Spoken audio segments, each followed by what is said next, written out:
On today's episode, what I have learned from proximal hamstring tendinopathy.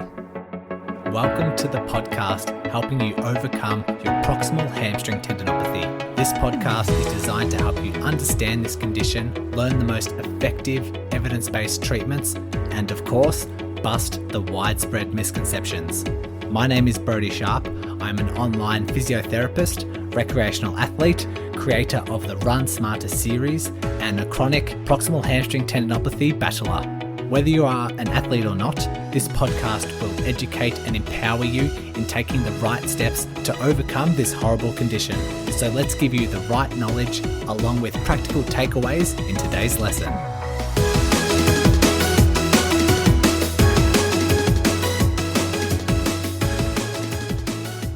Rightio. Hopefully you enjoyed last episode talking or listening to my journey overcoming 6 years of tendinopathy. Even though it wasn't PHT, hopefully you took a lot away from it. Today, I am drawing from another episode from the Run Smarter podcast. I think I spent about a month going through one episode, me talking through an injury that I have had and what I've learned from that injury. And I did that on the Monday, and then on the Friday, I would release an episode of an interview episode of someone sharing their success story overcoming a certain injury. And so I did that back and forth for about a month, doing this 1-2 punch of me sharing my story and then telling another success story, and worked really well. And so I've grabbed the episode on PHT from that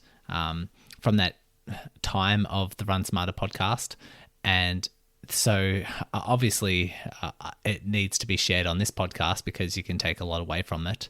And know that I've had proximal hamstring tendinopathy.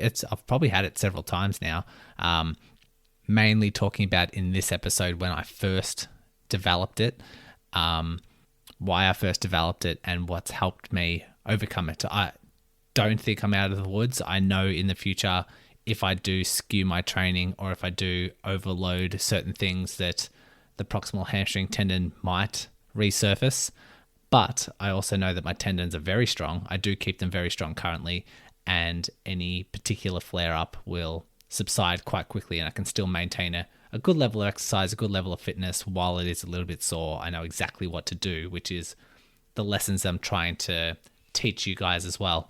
Anything else I need to mention before diving into the episode? I guess if you haven't subscribed to the podcast, if you do have Apple Podcasts and you haven't subscribed yet, please do so, because then you get notified whenever an episode does come out, and you get notified on your screen about the title, and then if it intrigues you, you go download it. And yeah, if you don't subscribe, if you're on Spotify, I don't think you can subscribe to podcasts these days on Spotify, but if you have Apple Podcasts or another Android podcast channel where you can subscribe, please do so. Also, I'm seeing a lot of people sharing this podcast to people who might have proximal hamstring tendinopathy or other health professionals who might be interested in learning about PHT. Thank you very much for sharing. Hopefully it's on the forefront of your mind whenever you have someone who is suffering from PHT. If they make a comment on social media or if they have a chat to you in person, if you think this podcast is right for them and you think they'll learn a lot from it, please direct them to the podcast, because that's how we get new listeners. I think in this episode, I do comment a little bit on the previous episode I did at the time of recording. It was me trying to overcome knee pain or patellofemoral pain. I thought I'd leave that little snippet in there because there are some key takeaways, and all the other nonsense I talk about, I decided to cut out. So hopefully you enjoy this snippet that I have created for you on the Run Smarter podcast. We're continuing our series, discussing what I have learned as I've gone through several running injuries in the past, and this by no means is no exception. The high hamstring tendinopathy is super common with a lot of runners that I work with, and yes, I have dealt with this myself in the past. I'm enjoying this. What I'm calling the 1-2 punch. The solo episodes where I'm teaching what I've learned myself, and then later in the week I do an interview with someone who teaches me a lot of things and hopefully teaches you a lot of things as well. So I'm really enjoying this combination, and we'll continue for pretty much as long as I go through a list of injuries that I've had, which turns out to quite a lot. And it's good to illustrate that everyone makes mistakes, and what the difference is from every single mistake that I've made, what I have learnt, and what I'm now applying in the future for what I have learnt.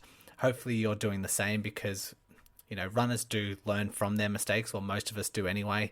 It's recognizing the lessons and recognizing perhaps training errors, perhaps being too motivated, too driven sometimes, perhaps it's misconceptions or lack of knowledge, or just not implementing the right knowledge. So yeah, very important that we recognize this and we apply it moving forward to reduce our risk of injury in the long run.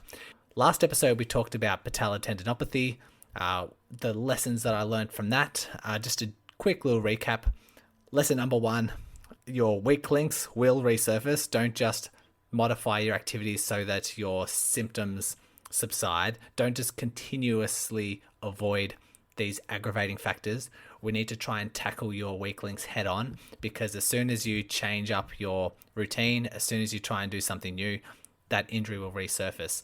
The second lesson I learned that was the effectiveness of isometrics and applying that to a tendinopathy. Lesson number 3, that we don't just need to rest and wait for the pain to get to zero. And some of these will carry over really nicely into today's lesson. So if we listened last episode around the patellar tendinopathy, still early in my running career, and I got through the half marathon fine. I'm not sure if I told you, but I was originally planning for a half marathon with my sister, but because I started getting quite fit quite quickly, I decided to change that half marathon that was in October and convert it to a full marathon. And so that's it was 8 to 10 months of me running. So it was not unachievable, but then I decided to do the half marathon in July and see how I went, and then progress on through that, which is probably too much of a jump now looking back on it. But I did have a few niggles through the patellar tendon and through the calves, that sort of thing. But got through it unscathed, relatively unscathed. And once I completed the full marathon, I wanted to keep my body guessing. That was in October. Moving into summer, I wanted to try doing some triathlons. And this is where the high hamstring tendinopathy arose. And it was due to perhaps doing too much too soon, and working out that doing the sprint work, which I'll talk about in a second, doing a lot of the sprint work because the triathlon's a lot shorter, potentially caused this flare-up or this tendinopathy.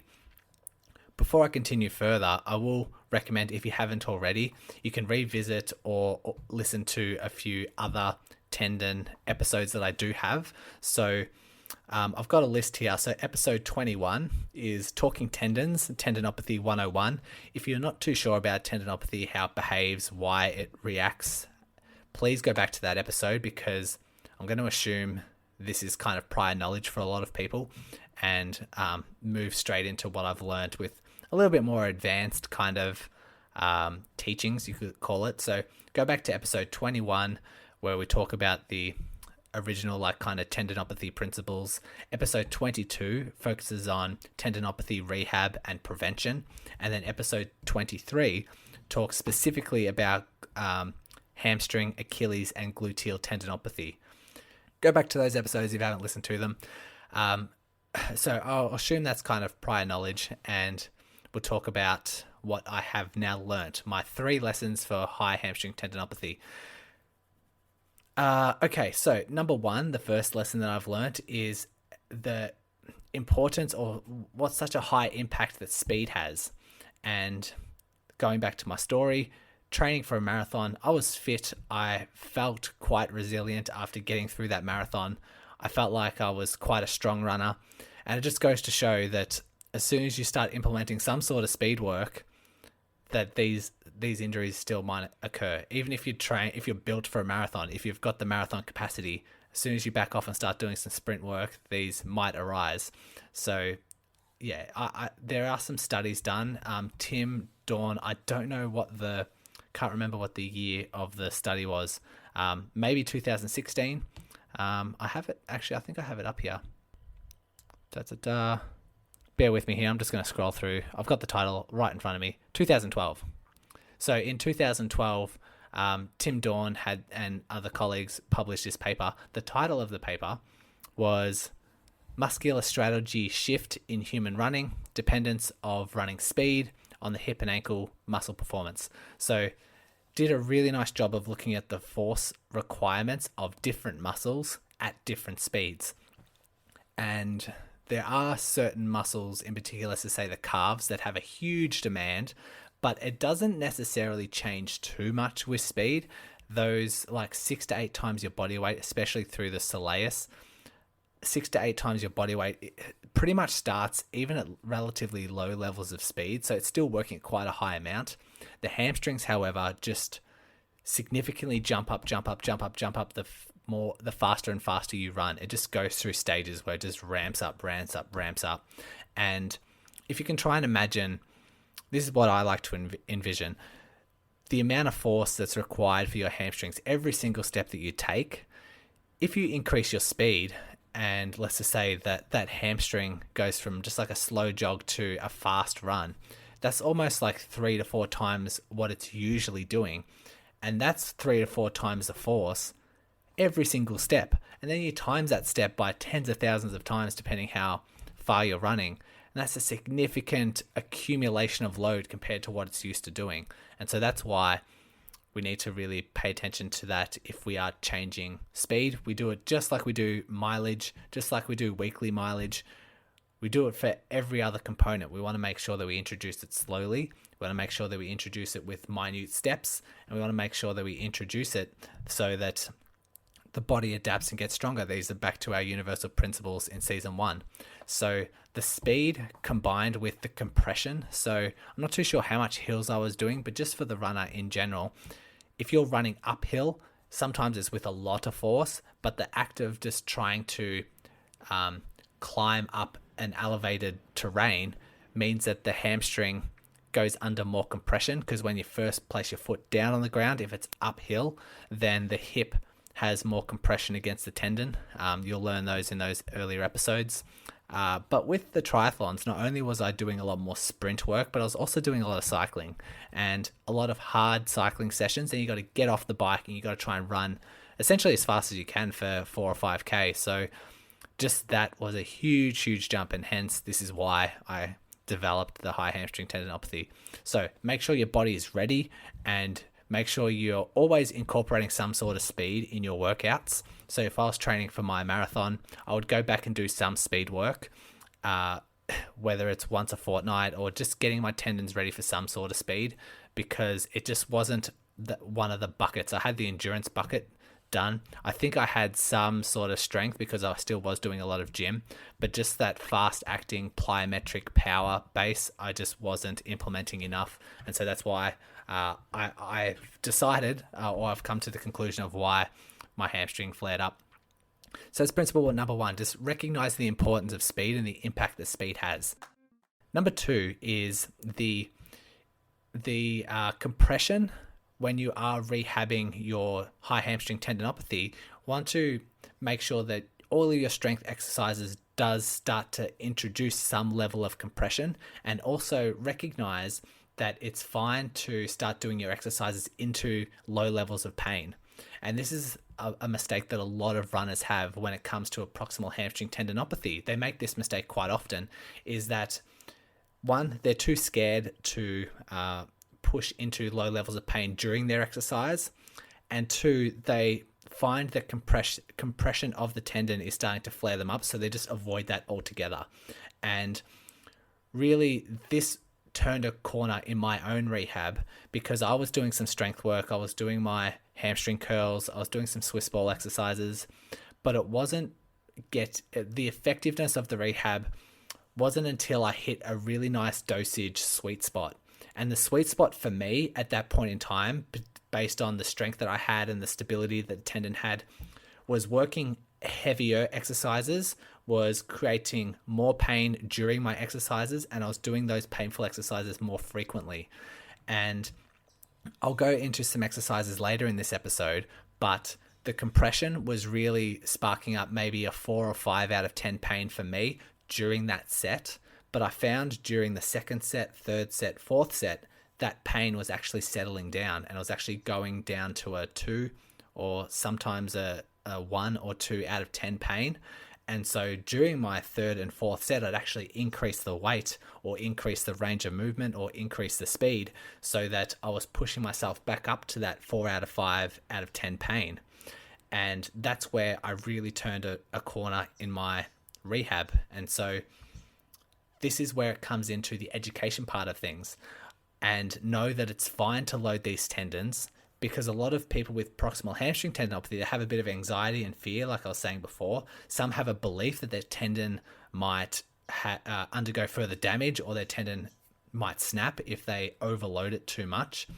It's calming down these fears and know that your tendons are actually so resilient and they're so strong. They're actually going to tolerate so much load. It might be a bit painful, but as long as it stays low levels of pain and the symptoms are stable after the exercise and stable the next day, these are all signs that you're tolerating those loads really well. And then what the body does, the body adapts, the body gets stronger, and you start to kick up a gear. You start to kickstart that rehab process. So that would be a really nice trick for you, and something that you can really implement really nicely once you have the right education, once you know that low levels of pain are okay, and we're not trying to aim for 0 level of pain during your exercises, and making sure that they're stable afterwards and the next day. Tendon levels, like I think we talked about this last episode. We talked about the patellar tendon and the pain levels. So we can move on. Now let's dive into my last lesson, which is actually coming up with some strength exercises that has really helped me. So let me just scroll down on my page. So exercises that really helped me during my rehab. One being the speed, all those sort of things. One that I really, really liked doing was what I call hip dips. They're kind of like, most people understand what Nordic hamstring curls are. You're on your knees, you have your feet or you have your heels locked into place with something. Sometimes people like to tuck it under their bed or couch or something. And then upright on your knees, you're lowering your body as slowly and controlled as you can. That's what a standard Nordic curl is. But what I like to do is have that same starting position, hands on hips, and you just dip forward, and all you do is dip forward at the hips. And what that does is eccentrically load the hamstrings, but also eccentrically loads the hamstrings into compression. So we're getting the body to tolerate higher levels of compression, and we're eccentrically loading the hamstrings, which is what's required for running. So it does a lot of really nice things. Deadlifts and single leg deadlifts were a really nice introduction into my program, because it follows a very similar trait. It has the eccentric component and eccentric into compression. So that really, really helped me. I started off slow. I started off with really reduced ranges of movement, but then progressed so that I was lifting heavier and I was doing faster speed work. So I was slowly going down that deadlift action, but then I was quickly coming back up. So incorporating a little bit more power. And then once I was able to tolerate the compression, once I had really good adequate levels of strength, once everything was really stable and symptoms were starting to calm down, I started to do more and more power-based exercises. So you might have seen on Instagram, I released this a couple of weeks ago, wall balls, where I've just got this really heavy medicine ball and I squat down, and on my up phase of the squat, I throw the ball up against the wall. It hits the wall, comes back, and I catch it in a half squat, sort of come down to the full squat and then launch myself back up, throw the ball up. So we're sort of just catching and releasing this ball high up on the wall and doing squats in between. So we're compressing that tendon and we're producing a lot of force in the upward direction. And once I was able to tolerate that, running is pretty easy after that. Jumping, rocket jumps. I'm not too sure if people are familiar with rocket jumps, but if you have a step or if you have a box, you're putting one foot up on that box. That's your starting position. And then you're just launching yourself into the air from that elevated position and then coming back down. I think I've got a couple of Instagram videos on that one, but you can just YouTube rocket jumps. So that's what I've done. I've slowly built up my strength, Then I've slowly started to increase the level of compression. Then I've started to increase my levels of speed. And I was just listening to another podcast where Tom Goom was a guest, and he was talking about his paper on proximal hamstring tendinopathy. And he said that if he was to rewrite that whole paper, one thing that he would add is that proximal hamstring tendinopathy requires like 3 types of exercises. One being knee flexion. So that would be some prone hamstring curls, or just if you lie on your stomach, you have a band around your ankles or ankle weight, and you just curl your ankle towards your hips. That's just a standard like knee flexion exercise. That would be one type of exercise. The other would be the hamstrings working into hip extension, because that's also what the hips do. So doing some variation of bridges, single leg bridges, bridges with the feet on a Swiss ball, those sort of things. And then the other being eccentric. So that would be what I was talking about with deadlifts, or those hip dips, those Nordic hip dips. So those are the 3 that Tom Goom would recommend that every rehab needs to have. But you need to know that your hamstrings can tolerate it, and that it all goes with, what dosage, how many sets, how many reps, how much rest in between. All those would just depend on the individual. So a bit of recap. Let me scroll back up because I've got all these. Okay, number 1 for the lessons that I've learned: recognize the impact that speed has when you start to implement some sort of speed or hill repeats, those sort of things. Want to make sure that we're slowly adapting. Number 2, we want to rehab into compression, and we also don't mind if that's low levels of pain during that exercise. We definitely don't want to aim for 0 or pain-free exercises. And the 3rd, just those exercises that have helped me, those Nordic hip dips, deadlifts, single leg deadlifts, and then progressing into wall balls, jumping, rocket jumps, all those power-based exercises. So that's what I have for you today. High hamstring tendinopathy. Hopefully we've covered a lot. Hopefully you've learnt a lot. If it's kind of gone over your head a little bit, you're not too sure why a hamstring flares up or what this whole compression thing is all about, please go back to those episodes that are listed before. So episode 21, 22, 23, and 33.